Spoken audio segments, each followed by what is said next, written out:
ত্রিপুর শহরে এক বিক্ষোভ দেবা যাকে কাজ দেওয়ার নাম করে বিশাল বড় এক গেস্ট হাউসে রেখে ধনীদের আচার অনুষ্ঠান শিখতে ট্রেনিং দেওয়া শুরু করে। সেখানে একা নয়, বরং আরো 4 জন ভিখারি আছে। সময়ের সাথে সাথে দেবা বুঝে যায় এরা কাজের আড়ালে বিরাট এক সত্যকে ধামাচাপা দেওয়ার চেষ্টা করছে আর লুফে নিচ্ছে দেশের হাজারো জনগণের সম্পত্তি। এটা কোনো রাজ্যের গল্প না, এটা রাজ্যের নিচে চাপা পড়ে থাকা আরেকটি রাজ্যের গল্প। সেখানে অশিক্ষিত ভিক্ষুক টাকা ক্ষমতার লড়াই করে এক সত্যকে উন্মোচনা করে অসাধারণ কাহিনী নিয়ে আজকের গল্পটি শুরু করলাম। আর এই গল্পটির নাম হলো কুবেরো। তোমাদের সামনে কুবেরো মুভির এক্সপ্লেন শুরু করা যাক। শুরুতে মিরাজ মুকুন্দকে ফোন করে বলে, হাই বেরোটে মিথেন থাই ডিফুলজে 14 বিলিয়ন গ্যাস পাওয়া গেছে। এই গ্যাস পৃথিবীর সবচাইতে বিউ খনিজ। মিরাজ বলে, এই কথা কতজনে জানে? ইনফরমেশন লিক হওয়ার কোনো চান্স নেই তো? মুকুন্দ বলে, বড় জোর কালকে সকাল পর্যন্ত ম্যানেজ করতে পারবো। মিরাজ সেই মাঝরাতে শীতাপ্ত মন্ত্রীর বাড়ি চলে যায়। মন্ত্রী বলে, এত রাতে কেন আসলে? একটা ফোন করলি তো পারতে। মিরাজ বলে, প্রায় 15 বছরের অয়েল গ্যাস সম্মান পেয়েছি, আমার এটা চাই। কিন্তু অয়েলের খনিজ তো কোনো সাধারণ কিছু না। খনি থেকে তেল বের করার প্রসেসিং এ সরকারের সকল কিছু ম্যানেজ করতে হয়। নেক্সট ইয়ার ইলেকশন রয়েছে, তাই মন্ত্রী চিন্তা করে এই খবর সকলের কাছে লিক করলে ইলেকশনে জিতে যাওয়ার সম্ভাবনা কি দ্বিগুণ বেড়ে যাবে। মিরাজ বলে, এই কথা সকলে জানলে সাধারণ জনগণ ভাববে এটা তাদের অধিকার, আপনার মেহেরবানি না। তবে আমার কাছে থেকে যদি করাই করে তাদেরকে দিয়ে দেয় তাহলে না ওরা ভাববে আপনি দিয়েছে। সাধারণ মানুষকে দেবেন, বড় জোরে একবার নির্বাচনে জিতবেন, কিন্তু আমাকে দিন, কমপক্ষে 2বার জেতাবো। আজ রাতে খনির স্থানে বড় একটা দুর্ঘটনা ঘটবে। এই গ্যাসের ব্যাপারে যারাই জানে তারাই মারা যাবে, আর মিডিয়ার ব্যাপারটা আমি হ্যান্ডেল করে নেব। দুজনে ডিল ফাইনাল করে নেয়। দেখা যায় তেলের খনি গবেষণা করার জায়গায় এক এক করে গুন্ডা পাঠিয়ে মুকুন্দ সবাইকে মেরে ফেলে। চোখের ফলকে সেই জায়গা ব্লাস্ট করে ফেলে। পরদিন সকালে মিরাজের বাবা বলে, কালকে দিল্লিতে গিয়ে মিরাজ তার বাবাকে গতকাল রাতের ঘটনা এবং মূল্যবান তেলের কথা বলে। বাবা বলে, এতটা রিস্ক নেওয়ার দরকার কি? মিরাজ বলে, রিস্ক তো নেওয়াই লাগবে। 5 বছরের মধ্যে আমি পৃথিবীর সবচাইতে ধনী ব্যক্তি হতে চাই, পৃথিবীর ফেমাস হতে পারি। তাহলে তো ক্ষমতা আমার, আমি একাই সবকিছু হ্যান্ডেল করে নিতে পারবো। মিরাজ একটা ভিডিও তার বাবাকে দেখায়। মন্ত্রী মিডিয়ার সামনে বলে, অপারেশন সাগর মান্দানি প্রায় 1.5 বছর ধরে কাজ করছে, কিন্তু কপাল খারাপ, প্রায় এত মানুষের ত্রাণ গিয়েছে, আর এখানে রিস্ক নিতে চাই না। মৃত ব্যক্তিদের পরিবারকে বিশাল অঙ্কের টাকা দেব। পতিতে দেখা যায় গতকাল রাতে মন্ত্রী মহোদয় মিলে ওই তেলের খনিজ সরকারকে না জানিয়ে মিরাজ আত্মসাৎ করে। আর ওই খবর কেবিন রিপোর্টার মিনিস্টার কাছে বিষয়টা দামাচাপা দেওয়ার জন্য সব মিলিয়ে মোটামুটি 1000 কোটি টাকা দেওয়া লাগবে মিরাজকে।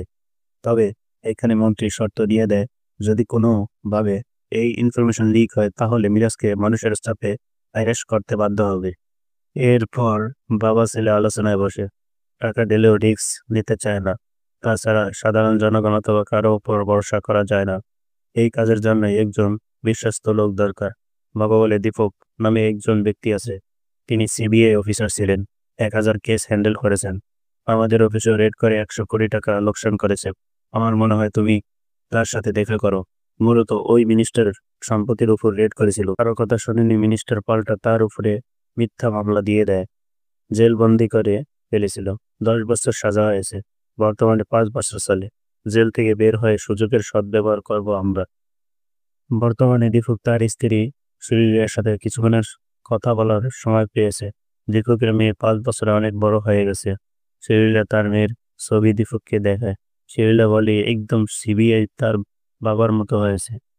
একটার পর একটা প্রশ্ন করতে থাকে, তোমার ব্যাপারে অনেক জিজ্ঞেস করে, তবে আমাকে বাধ্য হয়ে মিথ্যে কথা বলতে হয়। দুজন কথা বলতে বলতে টাইমিং শেষ হয়ে যায়। দুজনের শেষবারের মতো বিদায় জানায়। এই মাত্র দীপক একজন কনস্টেবলকে জানায়, আপনাকে বড় স্যার ডেকেছেন। অফিস রুমে গেলে মিরাজ তার সাথে পরিচয় হন।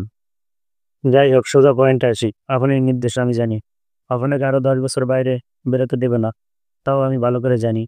আমি আপনাকে এই জেল থেকে বের করে সাহায্য করতে পারি, আপনার হারানোর সম্মান ফিরে দিতে পারি, চোখের পলকে আপনার সবকিছু পরিবর্তন করে দিতে পারি। তার বদলে আপনার সাহায্য চাই। আমরা সরকারিভাবে কোনো সাহায্য নিতে পারবো না। দীপক বলে, অর্থাৎ আপনি আমাকে দিয়ে খারাপ কাজ করাতে চাচ্ছেন, তাই তো? আমার পক্ষে সম্ভব না। মিরাজ বলে, আপনি এখানে ন্যায়ভাবে এসেছেন, অন্যায়ভাবেও সমস্যা নেই। আমি ঠান্ডা মাথায় ভেবে দেখুন, 10 দিনের মধ্যে জেল থেকে ছাড়া পাবেন, নাকি আরো 10 বছরের জন্য জেলে কাটাবেন, আপনি আশা রাখতে পারেন। তবে এই দেশ ক্ষমতা আর টাকা ছাড়া ন্যায় বিচার পাওয়া যায় না। এই সিস্টেম আর আপনি একা বদলাতে পারবেন না। এই বলি কনস্টেবলের হাতে উদ্দেশ্য করে একটা ফোন দিয়ে চলে যায়। এরপরে অফিসিয়াল মিরাজ ঘোষণা করে অন্যান্য সেক্টরের সাথে তারা অয়েল গ্যাস এক্সপ্লোশন স্পাম করার সিদ্ধান্ত নিয়েছে। সকলের সাথে তাদের নতুন কোম্পানি গ্লোবাল গ্যাস এক্সপ্লোশনের উৎপাদন করে। কিছুদিন পর কোর্ট হিয়ারিং এর দীপক নির্দেশে থাকা সত্ত্বেও দোষী সাব্যস্ত হয় আর 10 বছর জেলে থাকার রায় দেওয়া হয়।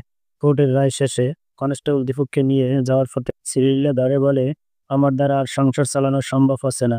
এই বলে কান্নায় ভেঙে পড়ে। মানুষের সবচেয়ে দুর্বল পয়েন্ট কে জানেন? ভালোবাসা এবং মায়া মহব্বত। তাই অবশেষে দীপক মিরাজকে ফোন করে আর সাথে কাজ করা রাজি হয়ে যায়। দীপক বলে, এত বছর যে সিস্টেম আর মানুষ আমি লয়ে এসেছি তারাই আমাকে ধোঁকা দিয়েছে। এই পরিস্থিতিতে আপনি আমাকে সাহায্য করেছেন, তাই এরপর থেকে আমি যে কোনো অবস্থায় যে কোনো পরিস্থিতি আপনার সাথে থাকবো। দীর্ঘদিন পর দীপক ছাড়া পেয়েছিল। শ্রীলীলা বলে, নিজের চোখে বিশ্বাস করতে পারছেন না। নিজের মেয়েকে সামনে দেখতে পায়। এতদিন পর তার বাবাকে দেখে দৌড়ে গিয়ে জড়িয়ে ধরে। এতদিন পরে ভালোবাসার মানুষ ফিরে এসেছিল। এই মুহূর্তের আনন্দ বলে বোঝানো যাবে না। দীপক খুব সুন্দর দেখে একটা ফ্ল্যাট কিনে নেয়। এতদিন পর মেয়ে আর বাবাকে পেয়ে অনেক গল্প করতে শুরু করে। পরবর্তীতে দীপক মিরাজ এবং তার বাবার সাথে সাক্ষাৎ করে। মিরাজ তাকে একটা লিস্ট দিয়ে বলে, 1000 কোটি টাকা আর্জেন্ট ট্রান্সফার করতে হবে। এই নামগুলোতে আমাদের হাতে 6 মাসের সময়। এগুলো কিন্তু ছদ্মনাম, কখনোই এই নামের ব্যক্তিদের জানার চেষ্টা করবে না। কিন্তু অচেনা ব্যক্তির নামে যদি কোম্পানি খুলি আর অনেক টাকা দেয়, যদি কোনোভাবে তারা মুখ খুলে দেয় কিংবা টাকা নিয়ে বেগে যায়।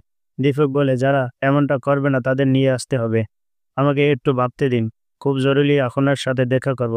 ফিরে যাওয়ার পথে একজন ভিখারি দীপকের কাছে খাবার চায়। কই দেখে দীপকের মাথায় কিছু একটা প্ল্যান আসে। সে দ্রুত মিরাজকে কাছে গিয়ে বলে, বেনামি বিশ্বাসযোগ্য লোক পেয়ে গেছি। ভিখারিরা পড়াশোনা জানে না, ব্যাংক কিংবা টাকা ট্রান্সফারের বিষয়ে ওদের কোনো ধারণা নেই। তাদের এই কাজের জন্য এরাই পারফেক্ট। প্রথমে আমরা 4 ভিখারিকে এনে তাদের প্ল্যান কার্ড, আধার কার্ড, ভোটার আইডি কার্ড তৈরি করব। কেন হচ্ছে বা তাদের খোঁজার জন্য, কিন্তু কেউ আসবে না। কাজ শেষ হয়ে গেলে তাদের আবার পাঠিয়ে দেব। মিরাজ বলে, বাবা আপনার ব্যাপারে অনেক বলেছিল, সত্যি আপনি অনেক স্পেশাল। আপনি আপনার মতন কাজ দ্রুত শুরু করতে পারেন। এই কথা শুনে দীপক চলে যায়। আবার ছেলে প্ল্যান করে কাজ শেষে তারা মেরে দেবে। তাহলে এই কাজের কোনো রিস্ক থাকবে না। আর এ ব্যাপারে দীপক না মানলেও মিরাজকে হ্যান্ডেল করে নেব। এইদিকে একজন ভিখারি ভিক্ষা করেছিল। এর সময় খেয়াল করে একজন মানুষ গাড়ি ধাক্কা দিয়ে নিহত করে ফেলেছে। এই গাড়ি ভিখারি দেবা গাড়িটিকে দাওয়া করতে শুরু করে, তবে বেড়ে ওঠে না। শেষমেশে একটি ইট ছুঁড়ে মারে। এরপর দ্রুত মৃত্যু ব্যক্তির কাছে চলে যায়। পুলিশ সেখানে চলে আসে, তবে তাদের যেভাবে কোনো সমস্যা করে না। ভিখারি একটা ময়লা স্তব্ধ মৃত্যু ব্যক্তিকে ফুরিয়ে ফেলেছে। এক বয়স্ক চাচা বলেছিল, হুট করে একটা গাড়ি এসে ওকে মেরে দিল। দেবা বলে, ওটা লাল গাড়ি ছিল বাবা, ওটা দাওয়া করেছিলাম, ধরতে পারিনি। আমরা বুঝতে পারি দেবার ব্রেন খুব শর্প। এই মন্দিরে এরকম অনেক ভিখারি বসে রয়েছে। তখন একজন ব্যক্তি এসে বলে, তোমাদের কাজ লাগবে, কাজ করবে, তাহলে থাকা খাওয়া ফ্রি। সেখান থেকে দুজন ছেলে দাঁড়ায়। তবে সেই ব্যক্তি বোকাশোকা দেখতে দেবাকে সাথে নিতে রাজি হয়। দেবা ওই বৃদ্ধ চাচার কাছ থেকে আশীর্বাদ নিয়ে চলে আসে। গাড়িতে ওঠার পর খানিকটা রাস্তা পার হলে স্প্রে মারা হয় দেবার শরীরে, কারণ তার শরীর থেকে তো দুর্গন্ধ বের হচ্ছিল। দেবা কৌতূহলবশত বিভিন্ন প্রশ্ন করতে থাকে। তখন তারা চুপ করতে বলে। চুপ থাকতে হলে তো ঘুমাতে হবে। চোখটা বন্ধ করলে ফুলে ভরা ক্ষেত। দেবা তার মাকে দেখতে পায়। কি সুন্দর তাদের জীবন চলছিল। আসমুখে একটা গাড়ি এসে দেবার মাকে নিয়ে যায়। তার মা তার মায়ের সাথে তার ছোট ভাইটাকে পরকালে চলে যেতে হয়। এটা শেষ স্বপ্নে দেখছিল। ওদিকে এই ব্যক্তিরা রবি নামে এক ভিখারিকে তাদের সাথে নিয়ে নেয়। এইভাবে 3 জন ছেলে আর একজন মেয়েকে তারা সংগ্রহ করে নিয়ে যায়। এত বড় বাড়ি দেখে তারা নিজেরাই অবাক। আর খুশবু নামের মেয়েটি আশ্রমে যায়। আর এদিকে ভিখারি রবি খুশবুর ব্যাগ থেকে টাকা চুরি করে। একজন ভিখারি যে তার নাম হচ্ছে দিব্যি আশ্রম থেকে বেরোলে তার ব্যাগে টাকা দেখতে না না পেয়ে এদিক ওদিক তাকাতে থাকে। অমনি দেবা দেখিয়ে দেয়। অমনি খুশবু টেনে হিঁচড়ে রবির কাছ থেকে টাকা নিয়ে নেয়। এই বিষয় নিয়ে রবি আবার দেবার উপর রাগ দেখাতে শুরু করে। ভেতরে এই কাহিনী বাইরে রঙ্গা শুনতে পায়। রবিকে আচ্ছামতো ধোলাই করে। এরপর গ্যাস লাইট দিয়ে তার প্রতি আগুন তাপ দেয়। সকলে সকলে ভয়ে হাঁটতে ওঠে। রাঙ্গা বলে, টাকা চুরি এবং মুখ খোলার থেকে খবরদার দূরে থাকবে তোমরা। পরের দিন সকালে দীপক এসে এই চারজন ভিখারিকে চেয়ারকে বাইরে গিয়ে রঙ্গাকে ইচ্ছেমতো কথা শোনাতে শুরু করে। কারণ ঘটনা তো রঙ্গা ঘটিয়েছে। দূর থেকে এই বিষয়টা দেবা লক্ষ্য করেছিল। দীপক বলে, যদি ওরা কোনো ধরনের সমস্যা করে তাহলে আমাকে এসে বলবে, কিন্তু ওদের গায়ে কেউ কখনো হাত তুলবে না, বুঝেছ? দীপক সকলকে একসাথে নিয়ে বসে। দীপক আর তারাও সকলে এক এক করে তার নাম বলতে শুরু করে। দীপক জিজ্ঞেস করে, তোমাদের মধ্যে কেউ পড়াশোনা জানো? সকলে হ্যাঁ পারে তাকিয়ে থাকে। এবার দীপকের পায়ের কাছে গিয়ে নিচে পয়লা দিয়ে লেখে, এখানে ময়লা ফেলা নিষেধ। দীপক জিজ্ঞেস করে, তার মানে তুমি পড়াশোনা জানো? দেবা বলে, না স্যার, পড়াশোনা জানি না। যেখানে বসে থাকতাম তার পেছনে এই লেখাটা দেখতে পেতাম। এদের যা যা প্রয়োজন সব দ্রুত ব্যবস্থা করো। পরবর্তীতে টাকা ট্রান্সফারের সকল দায়িত্ব মিরাজের হাতে তুলে দেয়। দীপক বলে, প্রথমে কালো টাকা পাঠিয়ে দেই, আর সাদা টাকা ভিখারির ফরেন কোম্পানির সুইস ব্যাংকে পাঠিয়ে দেব। এই টাকা আবার ঘুরে ইন্ডিয়াতে নিয়ে আসবো, তবে কেউ যেন এদের সন্দেহ না করে এজন্য কিছু ট্রেডিং দিতে হবে। এই প্ল্যানিং এর মাধ্যমে যে খুশবু মেয়ে রয়েছে সে আবার প্রেগনেন্ট, তাই দীপক এই মেয়েটিকে পাঠিয়ে দেয়। এরপরে গত অন্য কাউকে নিতে বলে, কিন্তু এতে মিরাজ রাজি হয় না। অন্যদিকে এদের সকলের রূপচর্চা শুরু করে। বাই সকলকে জিরো থেকে হিরো বানিয়ে দেয়। সকলে নিজের এমন পরিবর্তন দেখে অনেকে অবাক হয়ে যায়। পরে সকলকে নিয়ে কার্যালয়ে দেখা করে দীপক। ভয়ে ভয়ে বলে, স্যার, আপনি কি আমাদের কিডনি নিয়ে যাবেন? দীপক ভরসা দেয়, এরকম কিছুই হবে না। আঙ্গুলের ছাপ নিতে গেলে হাত দিয়ে প্রেসার দিতে পারে না, কারণ অনেক আগে থেকে তার হাত ফ্র্যাকচার ছিল। দীপক বলে, টেনশন নিও না, আমি তো আছি, আমি তোমার ডাক্তার দেখাবো, সব ঠিক হয়ে যাবে। এই কথা শুনে দেবা ছোটবেলার কথা মনে পড়ে। আর এক সঙ্গীর কথা মনে পড়ে যে কিনা সব সময় এভাবে দেবাকে ভরসা দিত। দেবার মনে দীপকের জন্য অনেকটা আলাদা ভালোবাসা জন্ম হয়। পরদিন থেকে তাদের ট্রেনিং শুরু হয়। ভাই, খাবার ফের তো তারাই ক্ষুধার্ত মানুষের মতো খাবি, এ তো ভালো খাবার তো কখনই দেখিনি। তারা তাই ধীরে ধীরে এই সব বিষয়ে তাদের ট্রেনিং দেওয়া শুরু। একে অপরের সাথে থাকতে থাকতে সকলেই বন্ধু হয়ে যায়। এক পর্যায়ে তাদের আলাদা স্বাক্ষর শিখিয়ে দেওয়া হয়। এভাবে তাদের দিন চলতে থাকে আর তাদের ট্রেনিং চলতে থাকে। তবে তাতে কি, ভিক্ষুকের স্বভাব তো আর যায় না। রবি ঠিক মিরাজের কাছ থেকে ভিক্ষা চেয়ে বসে। ওরা দেখে বাকি দুজনও চেয়ে বসে। মিরাজ দেবাকে দূরে দূরে থাকতে দেখে তাকে ইশারায় টাকা দেওয়ার কথা বলে, তবে দেবা টাকা নিতে অস্বীকার জানায়। পরবর্তীতে দীপক পাতায় টাকা নিয়ে নেয়। পরের দিন কোম্পানি তার সুইস ব্যাংক অ্যাকাউন্ট ওপেন করা করা হয় তাদের নামে। এরপর রবি কোম্পানির সাথে অন্য কোম্পানির কন্ট্যাক্ট হয়ে যায়। দীপক মিরাজকে ফোন করে বলে, কিছুক্ষণের মধ্যে 10,000 কোটি টাকা ট্রান্সফার হয়ে যাবে। রাতে টাকা ট্রান্সফারের কাজ সম্পূর্ণ হয়ে যায়। দীপক লোকজনকে ডেকে বলে, ওর যা খেতে ইচ্ছে করে আজকে ওকে বাইরে নিয়ে তাই খেতে দাও। সমুদ্রের মাঝে থাকা একটা বোটে রবিকে দেখতে পাওয়া যায়। তার সামনে বিরিয়ানির প্লেট রয়েছে। রবি ভয়ে পরানটা যায় যায় অবস্থা। রঙ্গা তাকে বলে, কিরে, খাবার খাস না? রবি ভয়ে ভয়ে খাবার খাওয়া শুরু করে। বোটের কাছে গিয়ে রঙ্গা নিজের হাত কেটে নদীতে ফেলে দেয়। তখন একটি শার্ক আসে। রঙ্গা বলে, শার্ক কখনো দেখেছিস? তখন রবি বুঝে যায় কাহিনী কি। হাত জোর করে প্রাণের ভিক্ষা চায়, কিন্তু রঙ্গা তাকে ধাক্কা দিয়ে নদীতে ফেলে দেয়। শেষমেশ রবিকে খেয়ে ফেলে। ঝুমঝুম বৃষ্টি। রবি এখনো বাড়িতে ফেরেনি, তাই দেবা এই বিষয়টা ফোন করে দীপককে জানায়। দীপক টেনশনে পড়ে যায়, তাই দ্রুত মিরাজের সাথে দেখা করে আর এই মাসুম মানুষের জীবন নিয়ে খেলতে মানা করে, কারণ এই কাজগুলো দীপকের দ্বারা সম্ভব হচ্ছিল না। তার আত্মা কখনোই এতটা নিচে নামতে পারে না। মিরাজ বলে, আপনার সমস্যা থাকলে আপনি ডিল ক্যান্সেল করতে পারেন। আমার কোম্পানি আমি কিভাবে সামনে নেব কিন্তু আপনার কি হবে? আপনাকে তো জেলে যেতেই হবে। আপনার ফ্যামিলি আবারও রাস্তায় নেমে যাবে। দয়ালু হওয়া ঠিক আছে, কিন্তু এই দয়ালু মানুষের শেষ করে দেয়। কথা শেষে বাড়ি ফেরে। শিল্পা কাছে গিয়ে বলে, তোমাকে এত টেনশন দেখাচ্ছে কেন? দীপক বলে, আচ্ছা, আমি যখন ছিলাম না তখন সংসারের খরচ, মেয়েকে পড়া, প্রতিবেশী তুমি কিভাবে ম্যানেজ করতো? শিল্পা বলে, এখন ওসব কথা মনে করছো কেন? ওই দিন থাকলে এতদিনে হয়তো বিষ খেয়ে মরে যেতাম। আমি দীপক এর বিষয়টা বোঝার হয়ে গেছে। পরের দিন সকালে কাজের সূত্রে দিব্যিকে নিয়ে যাওয়া হয়। রাতে টাকা ট্রান্সফারের কাজ হয়ে যায়, কিন্তু দীপক দিব্যির চোখে চোখ মেলাতে পারছেন না। কারণ এরপর কি হবে দীপকের তো জানা আছে। আজকে বাড়ির আবহাওয়া খুব খারাপ। রঙা নেশাগ্রস্ত হয়ে তার শারীরিক চাহিদা মেটানোর জন্য খুশবুকে সাথে নিয়ে যাওয়ার জন্য জোরাজুরি করছে। খুশবুর বাচ্চাকে মেরে ফেলার হুমকি দেয়। বাচ্চার প্রাণ বাঁচাতে গিয়ে খুশবু রাজি হয়ে যায়। এ সময় পেছন থেকে দিবা রঙ্গার মাথায় সজোরে আঘাত করে। ওয়াশরুমে প্রবেশ করে দরজা লক করে দেয়। খুশবু ভয়ে ভয়ে রাঙ্গার কথা না শুনলে হয়তো তার সন্তানকে নষ্ট করে ফেলবে। রাজা এক পর্যায়ে ভেন্টিলেটর কাজ সরিয়ে খুশবুকে সেই স্থান থেকে বাইরে পাঠানোর চেষ্টা করে। তবে খুশবু প্রেগনেন্ট হওয়াতে সেই স্থান থেকে বের হতে পারছিল না। এ পর্যায়ে আবার সবকিছু ঠিকঠাক করে তারা বসে পড়ে। পরদিন সকালে দীপুকের কণ্ঠে দেবা তার খুশবুর ঘুম ভেঙে যায়। খুশবুকে ভেতরে রেখে দেবা বাইরে বের হয়। আর কালকের ঘটনা দীপুকে বলতে চেষ্টা করে, কিন্তু দীপু ঠিকভাবে কোনো কথা বলার সুযোগ দেয় না। এরপর তাদের লক্ষ্য পূরণের উদ্দেশ্য রওনা করে। সারাদিনের কাগজ কলমের কাজ বাদ শেষে রাতের বেলায় শুধু আই ক্যাপচারের মাধ্যমে টাকা ট্রান্সফার করা বাকি। এই সময় দেবা বলে, স্যার, আমি রঙাকে মেরেছি।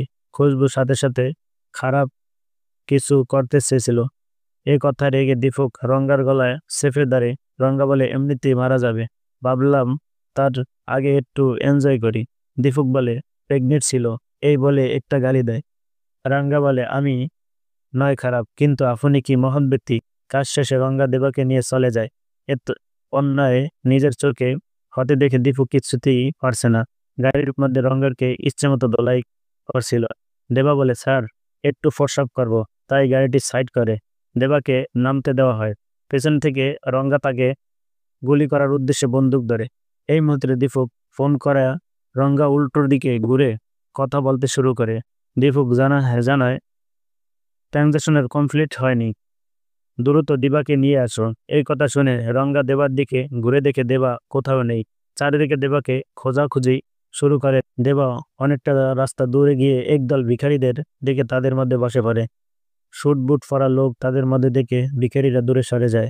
দেবা আরও হাঁটতে শুরু করে। স্টেশনে একটা বেঞ্চে গিয়ে বসে। একটা মেয়ে কান্না করছে। এর মধ্যে দেবা জ্ঞানহারা হয়ে যায়। মেয়েটি তার মুখে পানি ছিটিয়ে দেয়। এরপর তারা দুজনে এসে দেবাকে ডেকে তোলে। মেয়েটি বলে, কখনো খাবার নিয়ে আসবো, তাহলে টাকা দিন। দেবা বলে, আমার কাছে তো কোনো টাকা নেই। মেয়েটি বলে, তাহলে কোনো কার্ড? কিন্তু দেবা কার্ড কাকে বলে তাই তো জানে না। অবশেষে মেয়েটি তার ব্যাগ থেকে একটা চকলেট দেবাকে দেয়। দেবা তাড়াহুড়া করে খাওয়া শুরু করে। মেয়েটি মনে মনে ভাবে, ছেলেটি গেটআপের সাথে এমন ব্যবহার তো চাচ্ছে না। যাই হোক, মেয়েটি তার বান্ধবীর ফোন করে কান্নায় ভেঙে পড়ে। মেয়েটি বলে, ও আসলো না, ও এখন বলছে টাকা ছাড়া দুনিয়া চলে না, পালিয়ে গেলে আমরা কি ভিক্ষা করে খাবো? ও আমার ফোন রেখে সুইচ অফ করে দিয়েছে। বান্ধবীর সাথে কথা শেষে কথা চিন্তা করে আনমনে মেয়েটি হাঁটতে শুরু করে।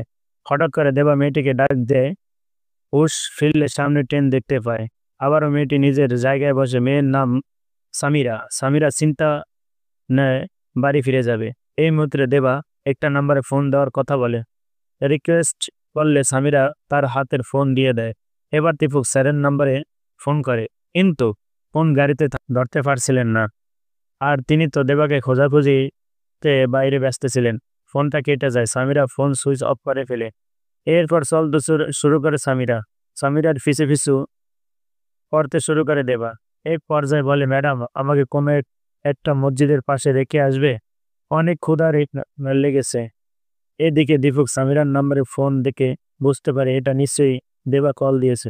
তাই নাম্বারটা লোকেশন ট্র্যাক করে আর বান্ধবীর বাড়িতে চলে যায়। এরপর দেবার ছবি দেখিয়ে এর ব্যাপারে জিজ্ঞেস করে সামিরা। কিছুক্ষণ আগে ঘটে যাওয়া সকল ঘটনা বলে। এই পর্যায়ে সামিরা বলে, সবাই ভেবেছে আমি ওই ছেলেটির সাথে পালিয়ে গিয়েছি, কিন্তু স্যার আমি ওকে চিনি না, আমি তো শুধু একটা মসজিদের পাশে ওকে ছেড়েছি।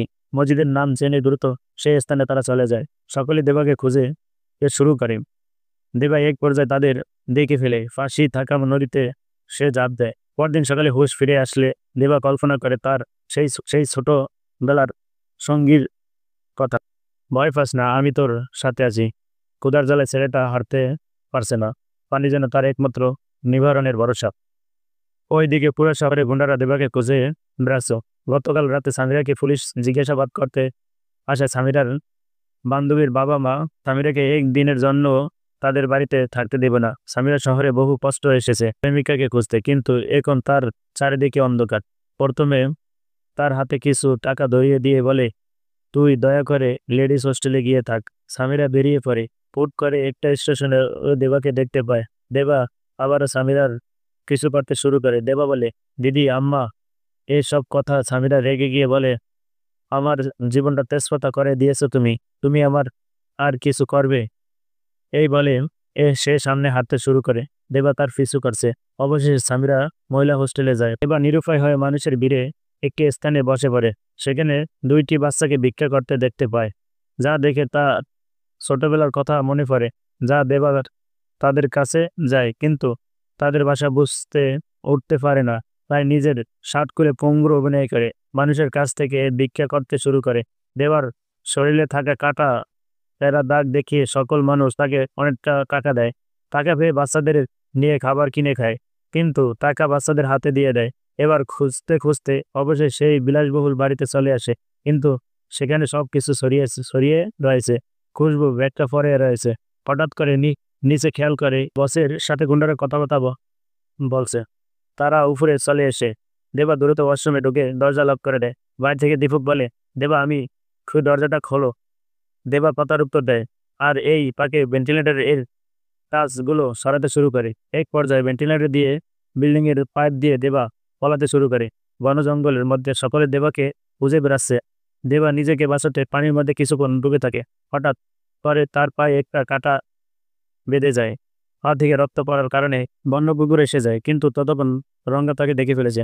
শুরু হয়ে যায় মারামারি। তবে এক পর্যায়ে বন্য কুকুরগুলো রঙ্গার উপর আঘাত করে বসে, যার ফলে দেবা বেঁচে যায়। সুযোগে সদ্ব্যবহার করে রঙ্গাকে ইচ্ছে মতো ধোলাই করে। এর মধ্যে আরো কুকুর রঙ্গার উপর আক্রমণ করে। এখানে পরিস্থিতি নিজেকে বাঁচিয়ে দেবা সামিরার হোস্টেলে চলে যায়। পরদিন সকালে দেবা নিখোঁজ হওয়ার খবর মিরাজকে জানানো হয়। এই বিষয় শুনে সে তো রেগে যায়। কেন এতদিন তাকে এই কথা বলা হয়নি? যদি এর মধ্যে কোনো ইনফরমেশন লিক হয়ে যায় তাহলে তো তারই বিপদ পড়বে। শেষবারের মতো দীপক এই বিষয়টা হ্যান্ডেল করার জন্য সুযোগ দেওয়া হয়। পরদিন হসপিটালে দেবাকে দেখানো হয়। সামিরা রেগে বলে, তুমি কি বারবার আমার পিছনে কেন পরে আসো? দেবা বলে, আমি ত্রিপুর থেকে এসেছি, পেশায় আমি ভিখারি, কাউকে চিনি না, আমি শুধু আপনাকে চিনি স্যার। সামিরা বলে, আমার প্রেমিকা রাজার জন্য আমার ঘর জায়গা নেই, কিন্তু তোর জন্য আমার পুরো দুনিয়ায় জায়গা নেই। তুমি তোমার মতো থাকো, আমি আমার মতো থাকি। এই বলে সামিরা বেরিয়ে পড়ে। এদিকে দীপক খুঁজতে খুঁজতে সেই মন্দিরে চলে আসে। দেবার পরিস্থিতি সেই বাবার কাছে গিয়ে বলে, প্রথমে তাকে টাকা দেয় আর দেবার ব্যাপারে জিজ্ঞেস করে। তবে খোলসাগরের বাবা কিছুই বলে না। এরপর বন্দুক ধরে। তখন বাবা বলতে শুরু করে, ও 10 বছর ছিল তখন এখানে এসে বাচ্চা বিক্রি করা আর সরাদানের হাত থেকে বেঁচে এসেছিল। হসপিটালে সামিরা এসে বলে, হসপিটালে কর্তৃপক্ষ টাকার জন্য ফোন করে আমাকে বিরক্ত করছিল। তুমি টাকা দাও, আমার কাছে কোনো টাকা নেই। অবশেষে দেবা খুশবু সেই বাক্সটিকে বের করে দেয়।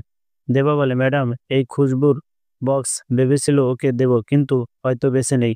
সামিরা টাকাটা গুনতে শুরু করে আর দেবাকেও গুনতে বলে। তবে দেবা দেখে তার হাতের আঙ্গুলগুলো পুরো অকেজো। তো সামিরা জিজ্ঞেস করে, তুমি কি ওদের কোনো লোকসান করেছ, মাল জিনিস নিয়ে পালিয়েছো? দেবা বলে, আমি চোর নই ম্যাডাম, আমি একজন ভিখারি। সামিরা বলে, সেই দিক দিয়ে তো আমিও ভিখারি। বাবা মায়ের কাজে স্বাধীনতার জন্য ভিক্ষা চেয়েছি, বয়ফ্রেন্ডের কাছে বিয়ের জন্য ভিক্ষা চেয়েছি, আর এখন চাকরির জন্য সকলের কাছে ভিক্ষা চাই। আমাদের সকলের জীবনে কোনো না কোনোভাবেই ভিক্ষা চাইতেই হয়। আচ্ছা, বিল পেমেন্ট আমি করে দেব, তুমি চলে যাও। পরদিন সকালে দীপক সামিরাকে ফোন করে দেবার ব্যাপারে আবারও জিজ্ঞেস করে। সামিরা এই বিষয়ে অস্বীকার জানায়। এই খবর দিয়ে সামিরা হসপিটালে চলে যায়, কিন্তু ততক্ষণ দেবা হসপিটাল থেকে ছাড়া পেয়ে গিয়েছে। হোস্টেলে ফিরে আসলে দেবার সাথে সাথে দেখা হয়ে যায়। সামিরা তার প্রেমিকার জন্য কেনা কাপড় দেবাকে দিয়ে দেয়। এরপরে তারা দুজনে নিরিবিলি স্থানে বসে। সামিরা বলে, দীপক স্যার তোমার পিছনে কেন পড়ে আছে? তার উপরে কোনো স্যার আছে যার হাত ধরলে তোমাকে ছেড়ে দেবে? দেবা মিরাজ স্যারের বর্ণনা দিতে শুরু করে। এক পর্যায়ে এসব কাজের জন্য একটি ব্যক্তি তাকে কার্ড দিয়েছিল। সেই কার্ড সামিরাকে দেখে সামিরা বলে, বাসে করে এই ঠিকানায় যেতে পারবে। গোসল করে জামাকাপড় পাল্টে সেই স্থানে চলে যায়। যাওয়ার আগে দেবা খুশবু এই বাক্সটি সামিরার হাতে দিয়ে বলে, যদি আমার কিছু হয়ে যায় খুশবুর এই বাক্সটি আপনি রেখে দিন। পরবর্তীতে গোসল করে নতুন জামাকাপড় পরে সেই অফিসে চলে যায়। অফিসে গিয়ে বড় স্যার এর ব্যাপারে জিজ্ঞেস করে।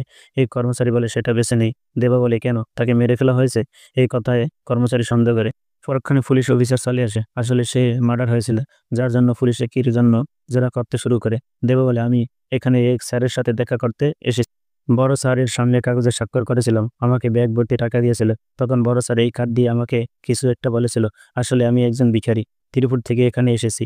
অফিসার রেগে যায়, কারণ একজন ভিখারিকে সঙ্গে করে কেউ বিদেশে নিয়ে আসবে। তাই তাকে জেলে বন্দি করে। পরের দিন সকালে দীপক রুমে গিয়ে দেবার ব্যাপারে জিজ্ঞেস করে।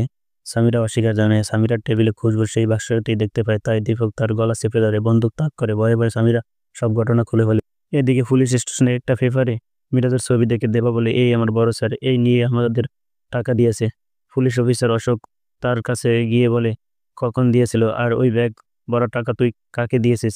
দেবা বলে, স্যার, পাশে মন্দিরের রাস্তা দিয়ে যেতে হয়। আমি তো নাম বলতে পারবো না, কিন্তু আমি দেখিয়ে দিতে পারবো। অফিসার এর কথা মতো রওনা করে একটা বিল্ডিং এর সামনে এসে বলে, এখানে এসে উনি ব্যাগ ভর্তি টাকা নিয়ে ভেতরে প্রবেশ করেছিল, আর আমরা অন্যদিকে চলে গিয়েছিলাম। তখন তো একবার কথা অনুযায়ী সেই প্ল্যাটের ব্যাপারে জিজ্ঞাসাবাদ শুরু করে। অন্যদিকে সেই অফিসার দেবার ছবি দেখিয়ে দীপকার ব্যাপারে জিজ্ঞেস করে। আর এদের গিয়ে সেই ফ্ল্যাটের চাবি নিয়ে পুলিশের অফিসার দেবাকে নিয়ে প্রতিটা রুম ভালো করে চেকিং শুরু করে। এক পর্যায়ে দেয়ালের মধ্যে একটা বক্স পায়। বক্স ওপেন করে, তার মধ্যে গোল বিস্কুট রয়েছে। এরপর বক্সটি ওপেন করলে ভর্তি টাকা দেখতে পায়। ভালো করে তদন্ত করতে শুরু করলে পুলিশ অফিসার বুঝে যায় যে এই চক্র বেনামি বানিয়ে কোনো ধরনের মাস্টার প্ল্যান করছে। দীপক চারিদিকে খোঁজ লাগানোর জন্য বুঝে যায় এসআই অশোক বর্তমানে দেবাকে সাথে নিয়ে এসবের তদন্ত করছে। তাই তো তার লোকেশন ট্রেস করে বলে, ছাদের উপরে দেবা বিরিয়ানি খাচ্ছে। অশোক স্যার বলে, তোকে দেখে আমার দয়া হচ্ছে। আমি বুঝতে পেরেছি তোর নাম করে কোটি কোটি টাকা রয়েছে, যে টাকা মূলত ওদের। দেবা জিজ্ঞেস করে, কোটি কোটি টাকা কত হয়? স্যার বলে, মনে কর বড় বড় 3-4টা শহর সকল ভিখারিদের খাওয়া দাওয়া বাসস্থান সবকিছু খুব ভিআইপি করেও একই পরিমাণ টাকা আবারও থেকে যাবে। মূলত তোর নামি ব্যাংকে অ্যাকাউন্টে টাকা রয়েছে, যদিও তুই এসব বুঝিস না। ঠিক এই কারণে তোরা বেঁচে আছিস। টাকা তোলার আগ পর্যন্ত তোর কিছু করবে না। এই বলে ছাদের অন্য পাশে গেলে পেছন থেকে দীপক এসে তার সাথে পরিচিত হয় আর দেবার ব্যাপারে জিজ্ঞেস করে।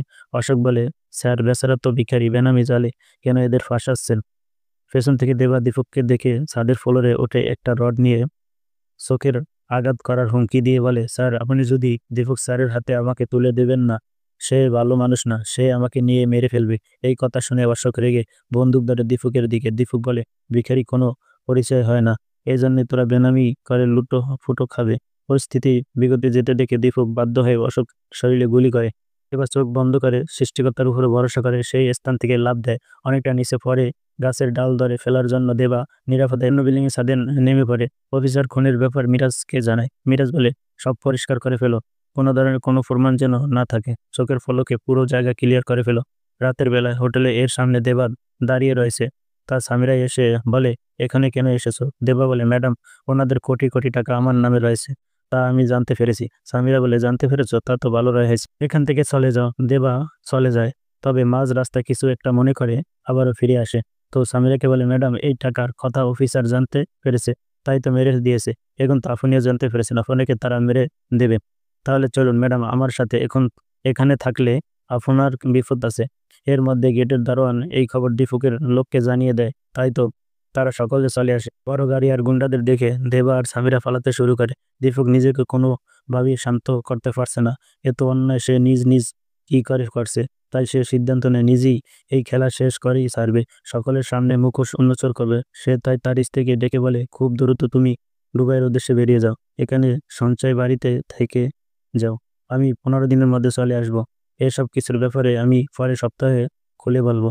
এই বলে মেয়েকে আদর করে বেরিয়ে পড়ে। সামিরা দেবা ফালাতে ফালাতে বাস স্ট্যান্ডে চলে যায়। সকল বাস গুন্ডারা চেকিং করছে, তাই অবশেষে বাধ্য হয়ে তারা ময়লার গাড়িতে বসে। সামিরার ফোন অফ করে দেয়, তাই তারা লোকেশন ট্র্যাক করতে পারে না। সকলেই নিজেকে বাঁচাতে প্রস্তুতি নিতে শুরু করে।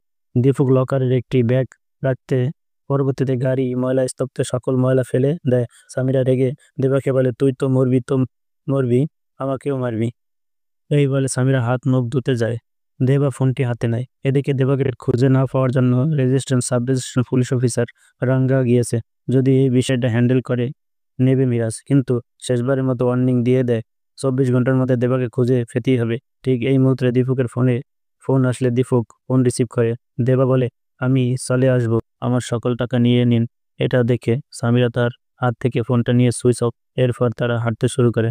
রাস্তায় একটা বাচ্চার লাশ দেখতে পাওয়া যায়। সেই লাশ কুকুরের গাড়িতে নিয়ে যাওয়ার সিদ্ধান্ত নেয়। তবে দেবা এসে এটা করতে মানা করে। পরবর্তীতে টাকা দেওয়ার কথা বলে, তারা বলে 1 ঘন্টার ভিতরে টাকা আনলে আমরা অন্য গাড়িতে নিয়ে যাব। দেবার মনে পড়ে অশোক স্যার এর সাথে যে ঘর তদন্ত করা হয়েছিল, সেই টাকা আর স্বর্ণ ঠিক একই জায়গায় রেখে দেওয়া হয়েছিল, কারণ মোটামুটি তদন্ত শেষ। এরপর তারা এই টাকাগুলো পুলিশের আন্ডার তুলে দেওয়ার কথা বলেছিল। এই রুমের এই ছেলেটা প্রতি রাতে মেয়েদের নিয়ে ফুর্তি করতো, তাই দারোয়ানের কাছে একটা কোড বলি এই রুমের চাবি মেয়েদের দিয়ে দিত। ওই বিল্ডিং এর সামনে গিয়ে দেবা সামিরাকে দারোয়ানের কাছে গিয়ে শেষের কোডটা ব্যবহার করতে বলে। সামিরা কিছুই বুঝতে উঠতে পারছে না। দেবা যখন বলল দারোয়ানের কাছে এই কোডের কথা বললে চাবি দিয়ে দেবে, দেবা চাবি নিয়ে দরজা খুলে এরপর ব্যাগ ওপেন করে, যা দেখে সামিরা মাথা উড়ে যায়। দেবা বলে, তোমার যত মন চায় তুমি টাকা নিয়ে চলে যাও, ফোনটা আমাকে দিয়ে দাও। আর হ্যাঁ, কিছু টাকা আমাকে দিও ওই বাচ্চাদের অন্তিম সংস্কারের জন্য। আমার যা হওয়ার দেখে নেব, তুমি যাও ম্যাডাম। টাকা নিয়ে দ্রুত সেই স্থানে গিয়ে কর্মীদের ভাগাভাগি করে দেয়, যেন তারা ভালো করে বাচ্চাটিকে অন্তিম সংস্কার করতে পারে। এরপর খুব ভালো করে বাচ্চাটির অন্তিম সংস্কার করে শেষে বান্ডিল ভর্তি টাকা গরিবের মাঝে দেবা বিলিয়ে দিতে শুরু করে। পরদিন সকালে দেবা দীপক স্যারকে ফোন দেয়। তারা সকলেই এক জায়গায় ছিল। মিরাজকে ফোন লাউড করতে বলা হয়। স্যার, আমার ওই সব টাকা চাই। মিরাজ ফোনের কাছে এসে বলে, শোন, তোর কত টাকা লাগবে? 50 লাখ, 10 লাখ? দীপক মিরাজ বলে, স্যার, ও টাকার পরিমাণ বোঝে না। মিরাজ দেবাকে বলে, কত টাকা চাই তোর? দেবা বলে, ওই তো কয়েকটি বড় বড় শহরের ভিখারিদের বাসস্থান, শিক্ষা, খাওয়া সবকিছু দরকার। এই এই সবকিছু পূরণের জন্য 50 লাখে কি হবে? স্যার, আমার নামে যে টাকা আসবে সেসব টাকা থেকে আমি ওদেরকে দেব। মিরাজ বলে, একে বলছে এক ভিখারি 10,000 কোটি টাকা লাগবে? দেবা বলে, হ্যাঁ স্যার লাগবে। এই বলে ফোন কেটে দেয়। মিরাজ রেগে বলে, আমার টাকা লাগবে না, কিন্তু আমার ওকে লাগবে। যে ভিখারি আমার সাথে এভাবে কথা বললো, আমি ওর মৃত্যু চাই। দেবা সামিরার সাথে দেখা করে বলে, ম্যাডাম, আমি ওই দীপুকে ছাড়বো না। সামিরা বলে, তোমার মাথা খারাপ হয়েছে, তুমি বরং টাকা নিয়ে দূরে কোথাও পালিয়ে যাও। এরপর ওই টাকা দিয়ে সুখের শান্তিতে জীবন কাটাও। দেবা বলে, আমার সব টাকা চাই না, এই টাকা দিয়ে আমার মতো গরিবদের আমি সাহায্য করতে পারবো। সামিরা সিদ্ধান্ত নেয় সে তার নিজের রাস্তা একাই দেখে নেবে, কিন্তু পরে আবার ফিরে আসে। সামিরা বলে, কি করে ধরেন? আমি ওনাকে ফোন করেছি, উনি ঠিক আসবে। পরবর্তী জায়গা মতো গুন্ডাদের নিয়ে দীপক চলে আসে। তবে আমাদের দেবা তাল গাছের মাথায় উঠে বসে রয়েছে। দীপক সকল গুন্ডাদের দেবাকে খুঁজতে পাঠিয়ে দেয়। এরপর আরামসে বসে হুক্কা টানে। পেছন থেকে দাম জ্ঞান ফিরে আসলে নিজেকে হাত বাঁধা অবস্থায় দেখতে পায় দেবা। এই টাকা চাই। দীপক বলে, আমার কথা শুনলে মিরাজকে অ্যারেস্ট করানোর জন্য তোমার গেস্ট হাউসের সিসিটিভি ফুটেজ, ট্রানজাকশন সব আমি বাইরে বের করব। এরপর মিডিয়াকে জানিয়ে লাইভ টেলিকাস্টে টাকা ট্রানজাকশন করাবো তোমাকে দিয়ে। সামিরা, তুমি একটু ওকে বোঝাও যে দূর, এর কথা শোনা যাবে না। সে নিজেই তো আমার মাথায় বন্দুক ধরেছিল। দীপক বলে, তোমাকে যেমন এনেছে ঠিক তেমনি মিরাজ আমাকে এনেছে। আমি তখন বুঝতে পারিনি এত মানুষের মৃত্যু হবে, দেশকে শেষ করার জন্য এতটা নিচে নামতে পারে। যদি বুঝতে পারতাম জেল থেকে বের হতাম না, আর ওর কথায় রাজি হতাম না। আমি আমার ভুল শুধরে নিতে চাই, আমাকে একটা সুযোগ দাও। দেবা বলে, আমাকে খুশবুর কাছে নিয়ে যেতে পারবে? তাহলে আমি তোমাদের সব পথ মেনে নেব। পরবর্তী দীপক স্যারকে ছেড়ে দেওয়ার হয়। দীপক রাতে এক লকার রুম থেকে ব্যাগ নিয়ে নেয়। এরপর দেবা আর সামিরাকে নিয়ে একটা মহিলা গেস্ট হাউসে যায়। দেবা খুশবুকে দেখে চিৎকার করে জড়িয়ে ধরে। খুশবু একটা মুচকি হাসি দিয়ে বলে, আমার রাজা ছেলে 10 দিনে আসতে চলেছে। এর মধ্যে গুন্ডারা তাদের দলবল সহ পুরো হোস্টেল আক্রমণ করে বসে। দীপক এক গুন্ডার বন্দুক নিয়ে নিজের গুন্ডাদের ড্রেসের সাথে পাল্টে নেয়। খুঁজতে খুঁজতে সামিরার কাছে চলে আসে দেবা। সামিরা আগে খুশবুর ব্যাপারে জিজ্ঞেস করলে সামিরা বলে ওয়াশরুমে গিয়েছিল। তারা দুজনে এক পাশে লুকিয়ে পড়ে। গুন্ডারা সেখানে যে কাউকে না দেখিতে পেয়ে ফিরে যেতে শুরু করে। তবে এই মুহূর্তে খুশবু বাইরে বেরিয়ে গুনগুন করে গান গাইতে শুরু করে। বাচ্চা রঙ্গন নজর পড়ে যায়, বাচ্চাটিকে পা দিয়ে মারতে চায়। দেবা বেরিয়ে রঙ্গাকে প্রতিহত করতে শুরু করে। সামিরাও চেষ্টা করে, তখন শর্ট সার্কিট হওয়ার কারণে কারেন্ট চলে যায়। দীপক গুন্ডাদের গুলি করে দেবা আর সামিরা খুশবুকে নিয়ে পালাতে শুরু করে। পালানোর এক পর্যায়ে গুন্ডাদের ধাক্কায় খুশবু পড়ে গেলে প্রেগনেন্ট মহিলা অবস্থা খারাপ, কিছু বুঝে উঠতে পারছে না।